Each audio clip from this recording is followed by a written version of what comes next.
Good evening, everybody. It is good to see all of you here for our fifth and final Soup Supper with Friends. It's been a wonderful 5 weeks to share about our 5 mission partners with our church, and we're going to share the final one tonight. So it's my joy to introduce to you Adrian Tafilowski, who is the Executive Director of Mile High Workshop. And it's a wonderful ministry that she's going to share with you, but she's the executive director after serving on their board for 4 years. Adrian has a lot of experience in many areas, including social work, mental health support, nonprofit leadership, as well as in the manufacturing sector. She's a 5th generation Coloradan. Yeah. So loves talking all Denver, Colorado sports, and enjoys cooking and golfing, and especially spending time with her family, including her husband Ryan, who is a pastor in the area.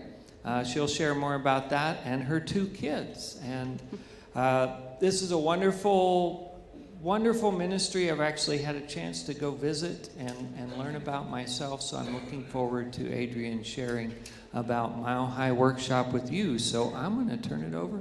Adrian, thanks for being with us at Hope. We look forward. Thank you so much. Thank you. It's really good to be with you guys.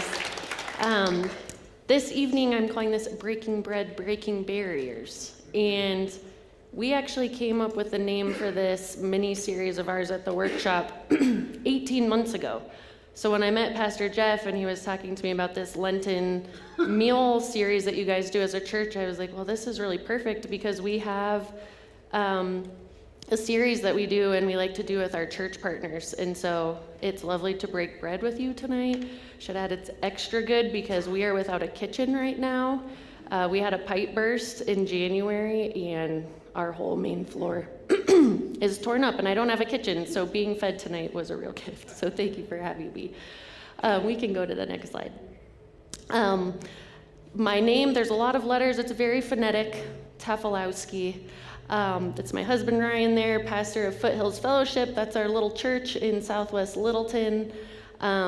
Like Jeff said, my kids are 5th generation Coloradoans, so I'm 4th, but we've been here a long time, have homesteaders on both sides of my mom's family, and outside of Steamboat in Hayden, and then on the Eastern Plains in Holyoke, so very deep roots in this place. I have a deep love for Denver and the state of Colorado, and have lived here my whole life, outside of 3 years that we spent in Edinburgh, Scotland, where my husband did a PhD in theology, and then we came right back here. But my background is mostly in education, middle school social studies, and special ed.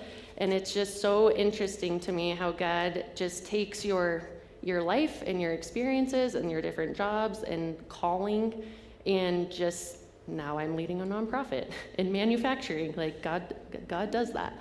But the faces that are up here on the screen, that's my grandmother at the top, who's actually in the purple shirt here in the front. And I included her here because I'll get emotional with this one, but my family knows the Lord because of my grandma. My mom was not a believer when she married my dad. I was just a tiny tot, and my grandma was telling my mom, you really should come to Bible study with me. And so I know that the prayers that my grandmother has had for me and over my life is a huge part of why I'm even on the stage standing talking about this amazing role that I get to have at the workshop. So thank you for all your prayers. I worked at a pallet company for 4 years. We employed mostly refugees, resettled refugees and newcomers to Denver. And so that's really where I learned about the manufacturing space, warehousing, kind of blue collar world. And it's actually where I met Mile High Workshop, because we were hiring graduates from Mile High Workshop, which I will share with you. So it's been very interesting to have this perspective on the workshop from an employer space of hiring graduates from the workshop, from being on the board and now being able to be the executive director. So lots of perspectives. And that's my dad and my brother there in the corner, who are 2 men in my life who have had to overcome lots of barriers themselves, mostly health related. My brother's a vet. He has had quite the journey with just PTSD and overcoming a lot. And so it's really given me a very compassionate heart for the people that I work with now, and just seeing that All these walks of life, we're all up against something. But I've watched these two men who I love overcome a lot, and it's brought me to where I am leading now. For the next one. So our mission at the workshop is to create employment opportunities and provide job training for members of our community seeking to rebuild their lives after incarceration, homelessness, and addiction. And a lot of times those things overlap, and you don't usually have one without another. And so we are a job trainer, but we are also their job. So everyone who's in program with us earns an hourly wage while they're training with us, because we have actual customers that we're serving. We're what's called a social enterprise, and I will explain some more of that here coming up soon. Our vision statement is that we envision a more prosperous city where barriers to employment are eliminated and every member of the community is empowered with dignity through meaningful work. I want to pause there with that last part of that, because humans have dignity no matter what. And sometimes I think we want to give people dignity because they're doing something. And that's the utility of someone and what they're able to do and what they're able to produce. But people have dignity whether they're employed or unemployed. That's what God gives us, is there's dignity in every single human. But what we do believe is that work can be a very powerful way of unlocking dignity within people, that they feel themselves. There's an empowerment there, there's confidence there, there's the ability of providing for yourself or your loved ones. And so we really see the world of work being a way to unlock a lot of things that are spoken here. So a little exercise. If you were to have just a blank journal in front of you right now, and I were to ask you to write down the thing that you are most ashamed of in your life, the thing where if you just sit with it too long, it might bring tears to your eyes, you might start feeling feelings of shame or discouragement, or you don't want to think about that, or if the person sitting next to you knew that about you, your neighbor or your mom or your daughter knew that about you, you just feel like you could die. If you think about holding that thought for a second and you had to write that on paper, you can go to the next slide. And then imagine taking that piece of paper and putting it on top of your next job application or to your next job interview. That is what it's like when you have a criminal background and you've had charges that come up in a background check and you're having to engage that in front of a potential employer when you feel like your life depends on this next job.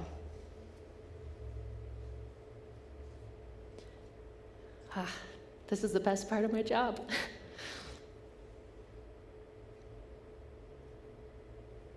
That takes the shame away, right? Like, that's what this Lenten season about, is the power of the cross. So that no matter what you wrote on that paper or you visualized, or someone who has a background that's sitting in front of someone, whatever shame you might have as part of your past, that's the power of the cross that takes that away. And I am so glad that I get to run a workforce development organization where that gets to be part of the curriculum. It gets to be part of our day-to-day and our conversations, because we can train and equip and coach people and motivate them and really put a pep in their step. But if they don't really believe that they can be forgiven and that they are not their worst mistake, then you start to see those cycles repeat themselves over again. And so this picture here is of our friend Mark and Steve, and I share this story with their permission. But both of these men were incarcerated at the same time in the same facility. They got released at different times, but they reunited at Mile High Workshop. And Mark came to us 3 days after being released from prison. His was a really unique case because he had already served his time, but because he was aging and he had a disability, the state didn't have anywhere to place him after he had served his time, so he just continued to live in prison. And there's a local organization called Remerge that found out about this, and they made it their mission to help aging and disabled individuals who have already served their time come back home. And that is how we met Mark. He had been a victim of a crime when he was 17. He was paralyzed from the waist down. He developed diabetes when he was in prison. And when they released him, he had a wheelchair that barely worked. And he didn't have a tester. He didn't have insulin. And he's coming to do workforce development. So we're helping him get his Medicaid situated, learn about managing his diabetes. We helped him get a new wheelchair. And Steve here was so excited to see Mark. They had recognized each other. And this is Steve pushing Mark to the bus stop every day after program to make sure that he got there safely, because in the time that we knew Mark, we still know him, he's still at the workshop, but he was hit by 2 cars coming to the workshop. Hit and runs, if you can imagine. And so Steve was like, no more. I will push you to and from the bus stop every day to make sure that you get here safely. That is not what most of us would think of when we're thinking of felons, right? It's friendship, it's looking out for each other, I'm gonna have your back. And that's coming back to what I said before. If each of us is more than the worst thing that we've ever done. Other favorite part of my job. So Mark, we started talking about Jesus, we're talking about spiritual health, and he says, well, my grandma was the only person who ever prayed for me, and she's been long gone. My mom prayed for me, but she died when I was in prison. And he said, I asked one of the chaplains once if I could be baptized, and they said, because of my condition, the best thing they could do was just a sprinkle. And he's like, that's fine, but I've been so bad in my life. I just want to be dunked. I just want to be dunked, and I want to feel like baptized. And he's like, but no one's ever been able to do it. And I said, well, that's really interesting because my husband's a pastor. I bet we could find a way to do this. So I reached out to the rec center over in Littleton that has a warm water therapy pool.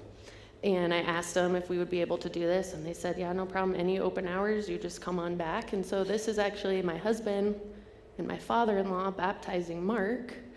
And what you can't see is around the pool was my church. And Mark doesn't go to our church, but we're in the church, like capital C, the church together. And so they showed up, and we celebrated Mark, and he got his first Bible, and he has his headphones in for most of the day just listening to his one-year Bible. And I'm so grateful that we got to be part of that for him.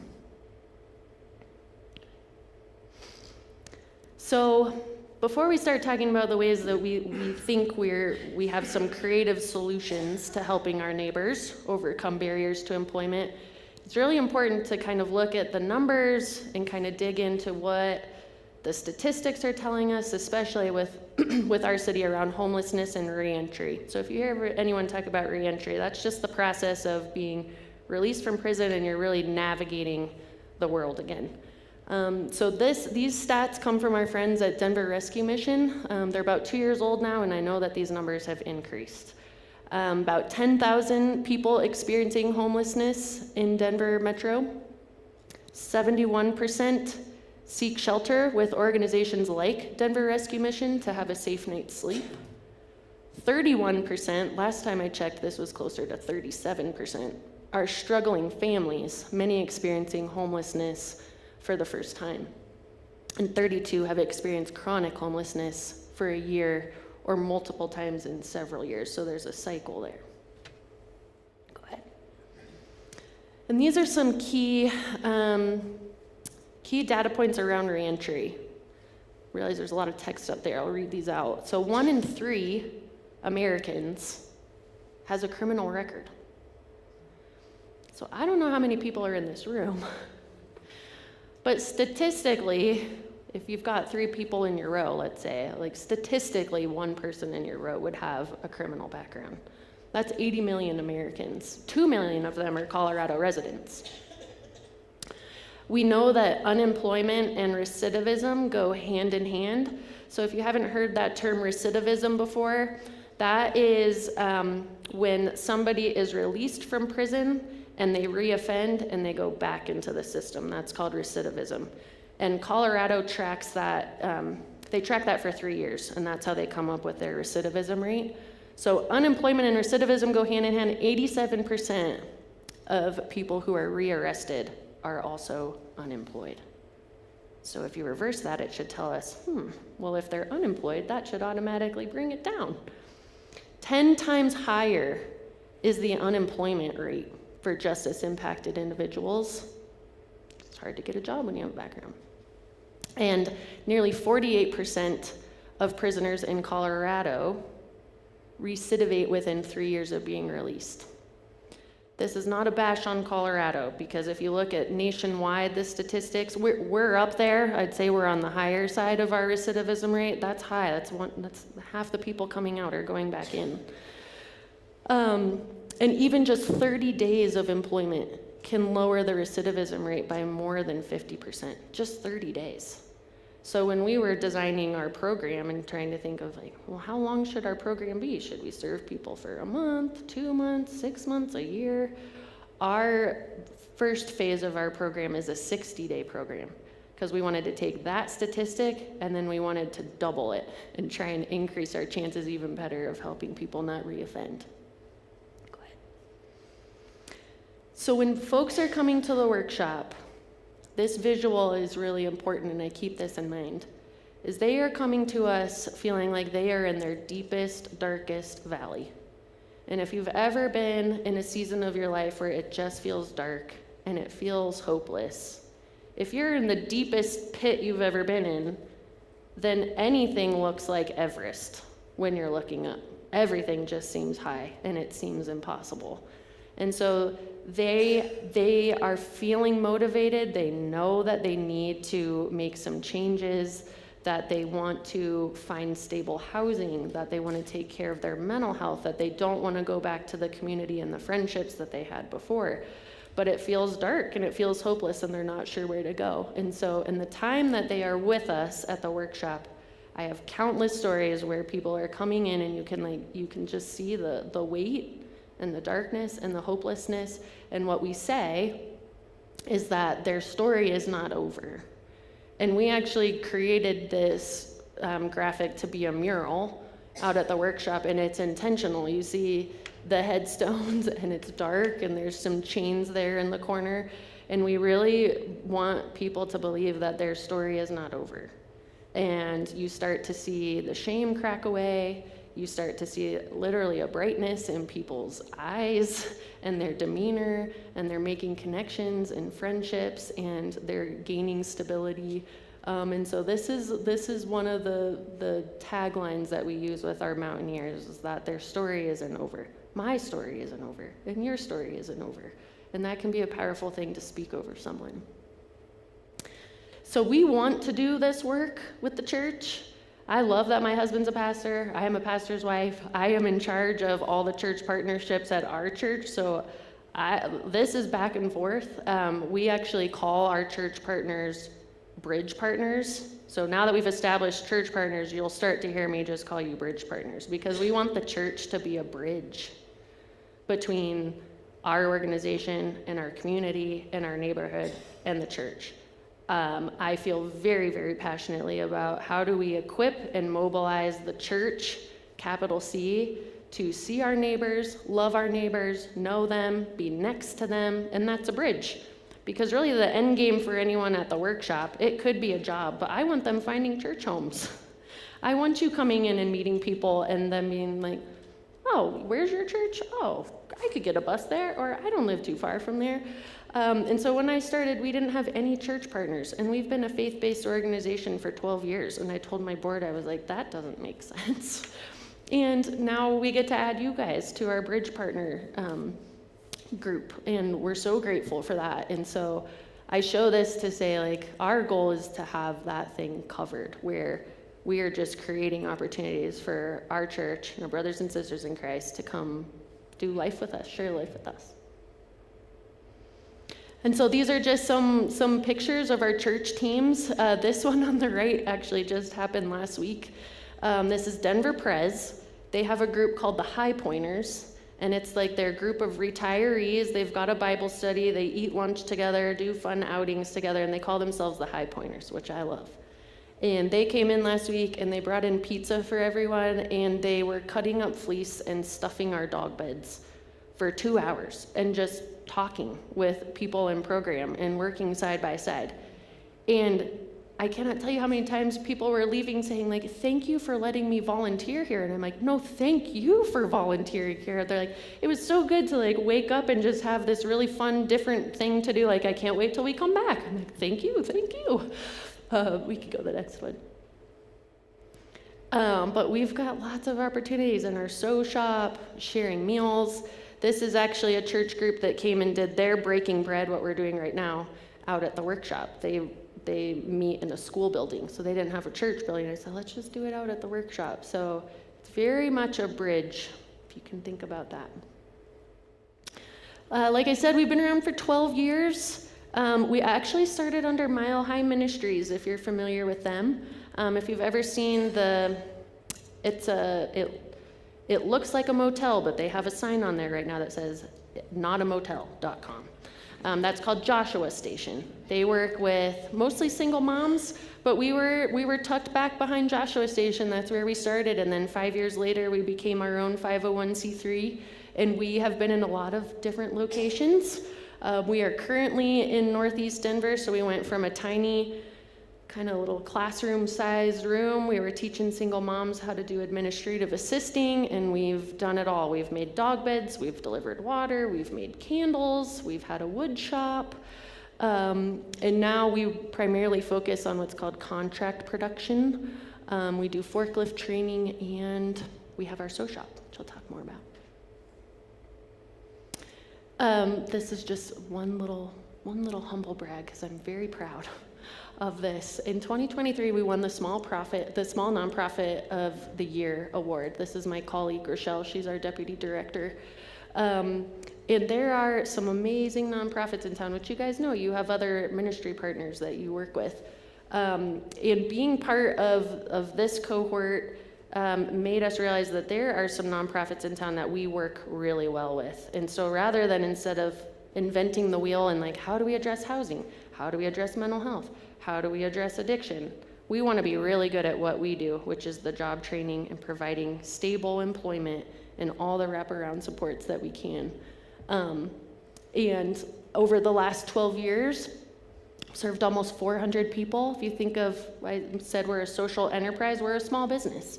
If you think of, we've been able to employ almost 384 people in 12 years. That's really significant for being as small as we are, right? 87% of our graduates achieve at least one goal leading to self-sufficiency. So we're tracking some things the whole time that folks are with us. We're looking at, is their housing becoming more stable, mental health, financial health, relationships, transportation, are they making some progress with their debt? All kinds of things. And so 87% achieve at least one of their goals in those areas. And that's closer to stability. 71% utilize the workshop as a stepping stone to further training. There's lots of great training programs out there, and maybe they catch a vision for what they want to do long term, and they decide to go do additional training, or they find part-time or full-time employment after the workshop. This one. Our recidivism rate at the workshop is 2%. Does anyone remember what I said the state's recidivism rate is? 48. So we track our recidivism rate and program the same way the state does. And so every 3 years, we're following our alumni, we're tracking them. The Department of Corrections, you can search people, you can search the database, you can find out where people are, and ours is at 2%. So that shows you how important a job and the stabilization can be. So we are a place for radical hope. I heard from both of these guys in the last month. This is Jordan up top. Jordan thought he was going to go into warehousing. I thought that's what he was going to do. He got certified. He learned all about logistics and shipping and receiving when he was with us. And then I got an email from him about a month ago. He's like, great news, I got a job at the Sheraton Hotel downtown. I'm part of the events team. I'm loving it. This is my dream job. Thank you so much. And this is Jen. This is actually a picture of her at graduation. I was up I had the certificates for everyone, doing hugs, doing this presentation, talking, and she squeals from her table, like she shouts out loud. And I was like, oh, what's going on over there, Jen? She's like, I just got a job. And I was like, I feel like I need to pass the mic over to you. And do you want to share? And she had the job offer right on her phone. And it was from Denver Rescue Mission as an intake specialist. And part of her story and part of her background is homelessness and addiction. And so the fact that she gets to be part of this intake process and now help people who are on the other side and say, like, you're in your valley, I want to help you get out of that, is Jen. And I think I have her next here. Oh, I don't. Anyway, yes, so I gave her the mic at graduation. We really try and not call folks in our program participants or clients. We use the language of mountaineers. So when I'm talking about the valley and you're climbing up out of the valley, we use a lot of metaphors about growing and climbing and all that comes with it, and they really lean into it. And it's pretty fun, actually, because we don't want them to feel like they're just participating in something and like checking the box. We really want them to be in it. Go ahead.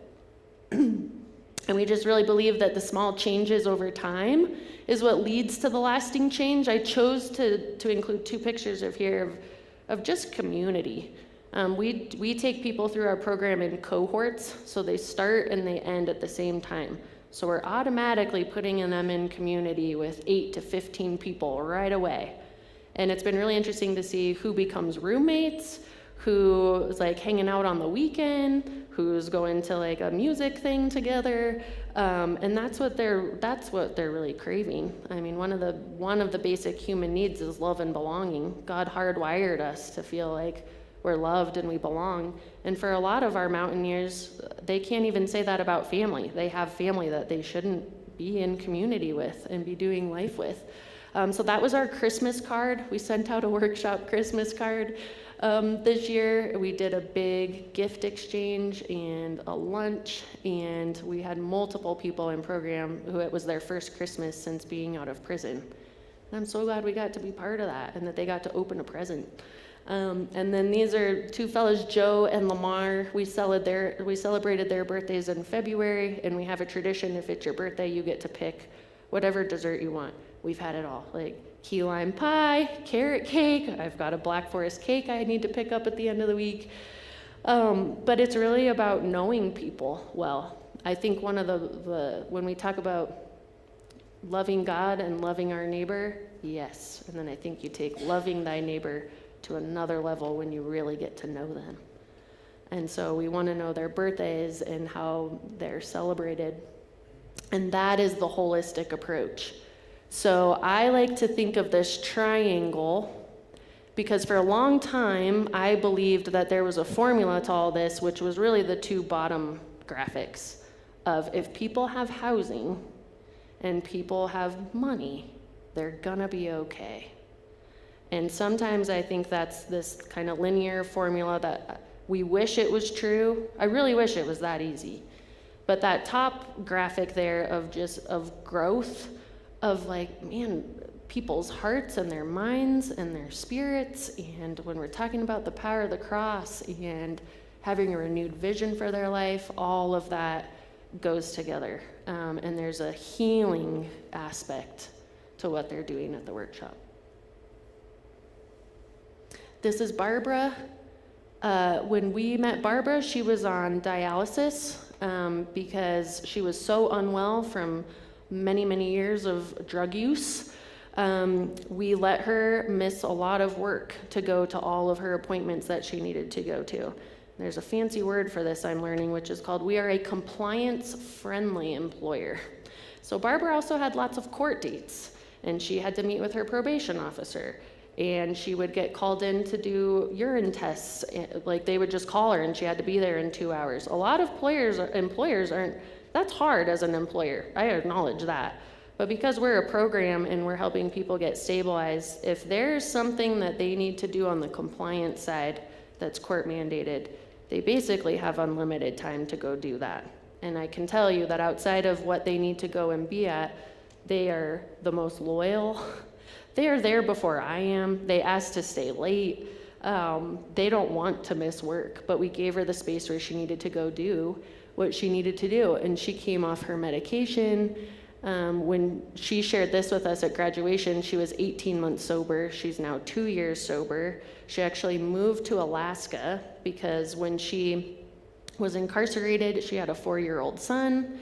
He ended up living with her parents. She's from Alaska. And now like her biggest goal is to just reunify with her son and have a relationship with her son. It's not a job, but I would say that that's a very good, healthy outcome. And I will tell her to do that every day, is to go mend that relationship with your son. So yeah, she checked in with us recently. This is our urban garden. Oh, I am glad I put Brian down there. Brian he's a vegan, so he loves all our vegetables. He's trying to convince all of us to eat as many with him, but these are actually our garden towers from the workshop. We have hydroponic indoor gardens. We harvest 14 trays of lettuce and vegetables every week. So when some of our folks were really getting hit pretty hard with some of the SNAP benefits and difficulties in the fall, we decided to plant these, and it has been really amazing. They're learning gardening. It's very good for your mental health to be around green things. We're eating lots of vegetables. We do a salad bar every week, and they're able to vacuum seal these and then take them home and share with friends and neighbors, and it's been really wonderful. So say more than a participant, more than a program. Go ahead. This is a visual of what I was explaining about program, where we really use the climbing and the mountaineering metaphors. So if you keep these 3 visuals in mind for the next slide, base is phase 1. And that's really everyone's coming in and we're just kind of level setting. What do you need? Where are you at? Someone who's been out of work for a long time, chronically unemployed or underemployed, they have a narrative about what their barriers are. And sometimes those are the right barriers, and sometimes you start to press a little bit and they might say, oh, transportation's my biggest barrier. I haven't been able to get a job because I don't have a car. And then you start to talk a bit more and you realize they did have a job, but they lost that one, and 6 months before they lost that one. And it's really because of an anger issue, or they haven't been able to communicate well, or they don't handle conflict well. And so we spend the first part of program really just naming what we need to name, and doing that resource navigation. It's about 2 months, so that's at 60 days. And then Ascent is our second phase. It's a lot less classroom time, and it's a lot more time on the shop floor where they're actually really getting into their skills-based learning. And then Summit is the last phase of our program, and that's a train the trainer program. So they have to apply for that. They have to interview, and those are really our key leaders on the floor who now welcome the new group that's in base, and they are training them on the floor and mentoring them. But we really believe that when someone is climbing and they're reaching that summit, it's not my job to, I tell people all the time, like, you'd be really good at blah, blah, blah. But really, I want to sit with them and say, like, what do you see for your life? When they feel like they're kind of getting to the top and they're ready to graduate from the workshop, one of the best things is to sit with someone and say, what do you see for your life? If anyone's climbed 13ers or 14ers, you climb up and you stay for just a little bit. You might have like a little treat or drink something and you're sitting at the top. But if anyone's climbed 14ers, how long are you at the top? It is pretty quick because the weather rolls in.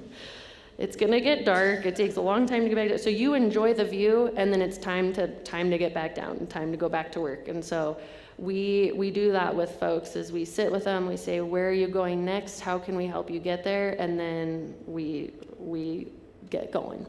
My colleague Rochelle says her favorite part is we show people, we teach people how to job. So if you've been out of work for a long time, or you've never had a job, being on time, clocking in, knowing how to read your paycheck and the taxes, that's always a wild one when they get their first paycheck and they're like, but why? Where did it all go? And really teaching them about that. So it's the structure, it's the communication, but this is our kind of menu of the skills training that we're able to do at the workshop. The contract production that I mentioned, that's kitting, assembling, packaging other companies' products. Shipping, receiving, forklift. We have an industrial sew shop, which I'll share a little bit more about, but also things like digital literacy. For someone who is maybe incarcerated for 25 years and then you come out and you say, yeah, go apply for a job online. They're like, how do I do that? And they don't have a professional email. They don't know how to work Gmail or their calendar. We're sitting and coaching them on all of that digital literacy that can be really overwhelming. And then everyone leaves with a professional toolkit. Cover letter, resume. We teach them how to do an active job search. When something is a scam and if it's way too good to be true, we probably need to look at that a little bit better before we're applying and putting our personal information out there. Coaching them on interviews, and then doing strength-based assessments because we want them to be able to show up to their next interview and their next job being able to speak about their strengths. So more than training, we are the job. Go ahead. And these are just some of the great companies that we get to be part of.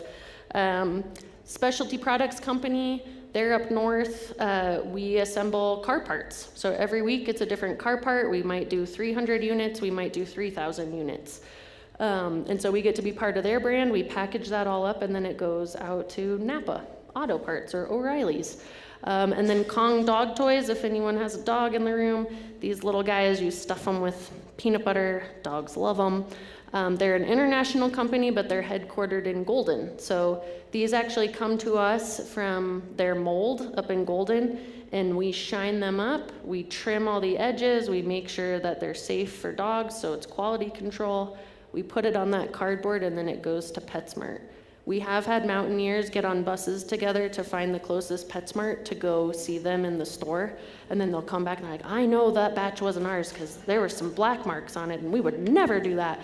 And you just get to see the pride that they take in their work. And it's so good to have hands-on. If you've ever heard anyone talk about the head, heart, hand connection, that's a very real thing. And so these projects, especially if we have 3,000 of something to do, can feel a little mundane. But it's really stabilizing for folks that are just kind of feeling some chaos in their minds and their lives and their bodies to just have something that they know they're doing every day. And it's been good. So it's a new company we just got about a month ago, Forest Nation. Those are little tree planting kits. And they go all over the world. They're based in the UK, so the idea is you can buy a tree for somebody, they'll ship it, and then that person can plant the tree. So we're doing all the packaging and shipping for them. And then we get some really great contracts with companies like National Geographic. This was a national park series that they did. So those national park maps came in a flat box. So there's one big piece of paper. So we had to teach our guys and gals how to fold the maps. So that stack of maps is all hand folded because they would take 5 or 6 of these national park maps and put them in this really beautiful wooden box. And it was like a national park, like a special edition box. So that was a lot of work, but wonderful. We also make pillows. So we have a pillow lab out at the workshop, and we do production of pillows for a company called Sheets and Giggles. And we fill the pillows, we vacuum seal them, we ship them all from the warehouse. So we are partnering with companies, and then we also have our own products at the workshop. Sustainability is a pillar of ours. So for the last 10 years, we have been repurposing billboards and banner material like this. And now we're really finding a lot of momentum in the textile space, and I'll share some more about these projects coming up, which is called our Second Chance series. So this has been a work in progress, but it's super exciting. We have, like I said, an industrial sew shop. So we have 16 industrial sewing machines out at the workshop. And we take billboards, banner material, and we can do anything from a zipper pouch to a tote bag.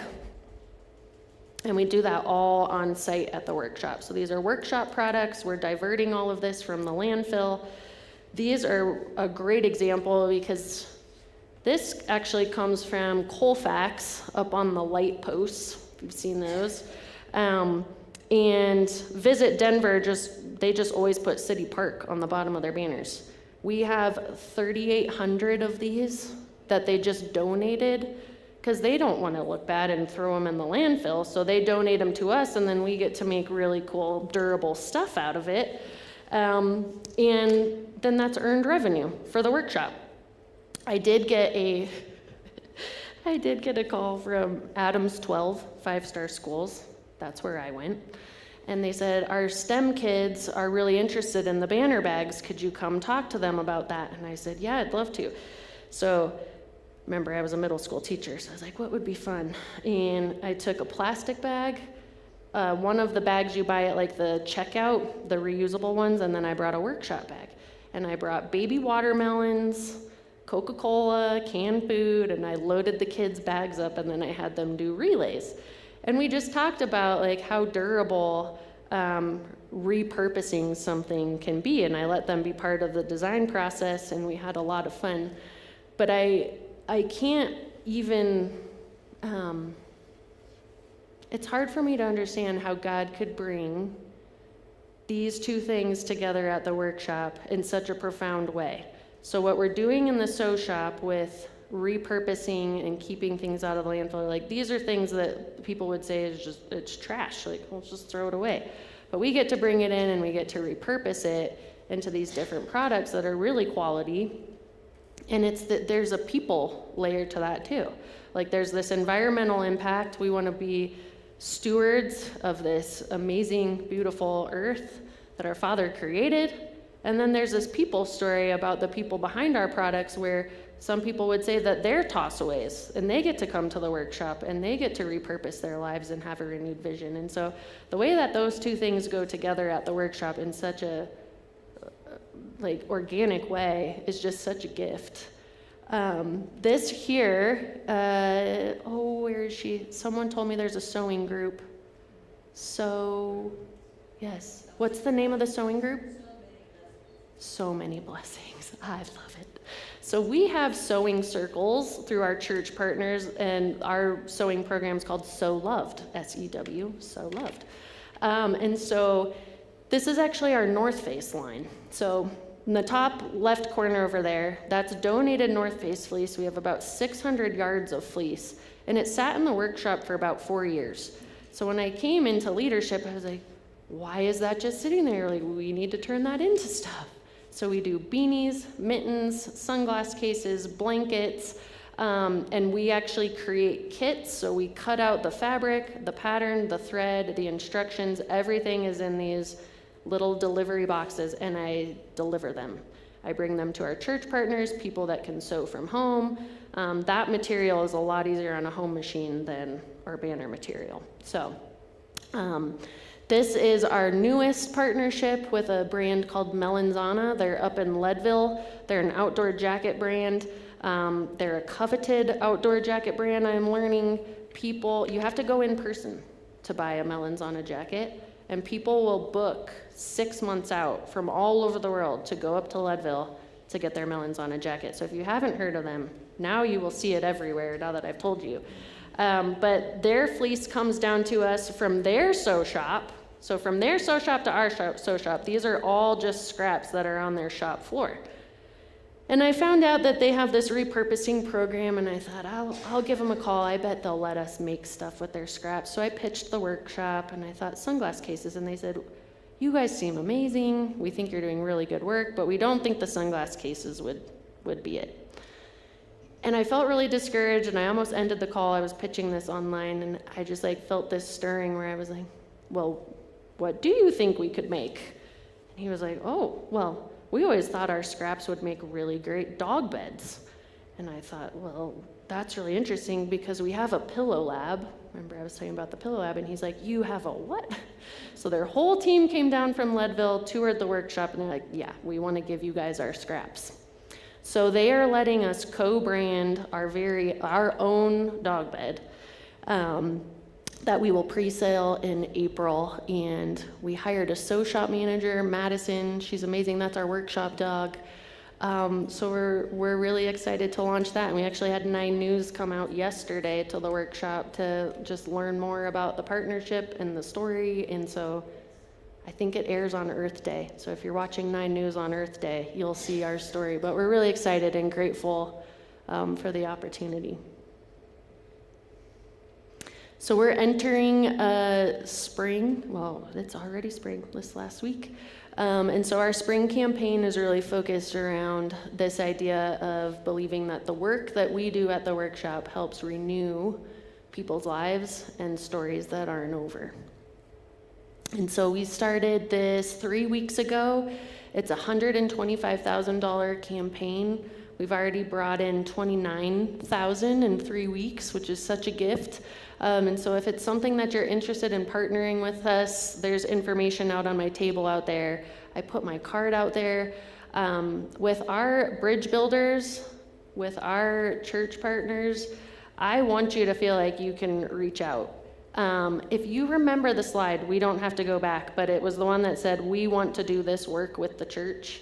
There was an older gal there with one of our mountaineers. Miss Penny is someone that I met through Denver Presbyterian, and we were having a breaking bread, and she came up to me and she said, I have arthritis. She said, I really want to come in and help you guys, but my hands hurt, but plug me in wherever you want. I gave her my card. She emails me every week, what can I be praying for? She comes in every Wednesday and brings cookies. Like, I am a highly relational person. Like, if there is something that I have said today, or you're feeling like really enthusiastic about something we do, like, I want to connect with you. And I'm really grateful that I was able to connect with Pastor Jeff, and the workshop is actually closer to your side of town, actually. But like, I want to be in this with all of you guys. So you can shoot me an email anytime. I want to get to know you. And there's a corporate level of what you guys want to do as a church, and I've got lots of ideas, and we can explore that as we go along. But at an individual level, if you want to come in and volunteer, this last set of questions here, I love. Who should we connect with? Who might you introduce us to? Who do you think I should know? I love that question, and I'm really open to that. Best thing you can do if you've got time and you just want to come see it in action is our Lunch and Learn. We'll be doing that on April 16th. You are welcome to come out there and spend some time with us and see it in person. We'd love to have you. And I don't know what time it is. We're probably over time, huh? But I want to be mindful of that as it's getting to be nighttime. But I want to thank you so much for having me. We're excited to be part of your ministry partner group. We're really grateful, so thank you.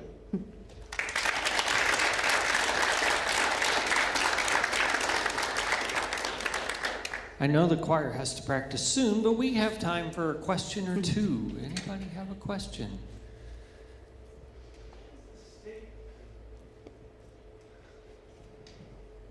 $80. 80.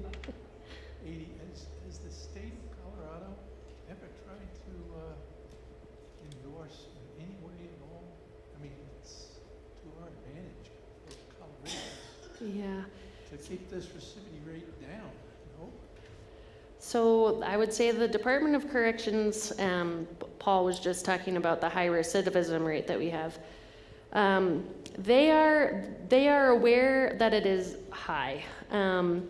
I would say they really lean on organizations like us outside of the criminal justice system to be really like being the solution to recidivism. It's an overwhelmed system, that's for sure. It's not perfect. They did have a program called the Take Two program, which was a work release program, and their hope was that by exposing people who were about ready to exit, kind of start like coming out, experiencing work, they would go back in, it's work release, and that program ended about 4 years ago, which was really tough. So yeah, it's a collective problem we're trying to fix. Any others? Clyde in the back.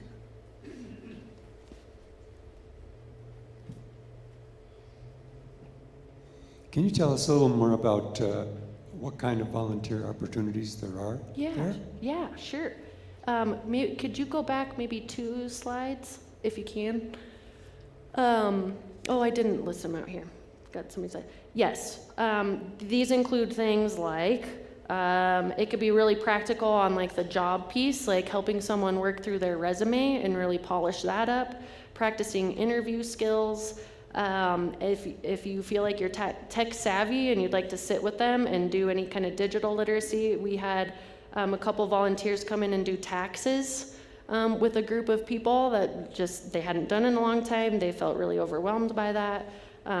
Food, our team really loves food. Just bringing in a meal and sharing a meal. Any of the things that I showed you related to products or some of the pictures you saw out there, our shop floor is an open door. And so anytime someone comes and works on our products and helps us get product out the door, that is like writing a check to the workshop because that's income for us. I had a fellow from my church come and fix toilets for us last week. He's a real handyman and into maintenance. There is a nice little flyer in the back that has lots of different ideas on it, and then also a way to just kind of put your name in and like as an interest form, and then we can connect with you. And we love to find out what your skills are, where your interests are, and then plug you in. Mm-hmm.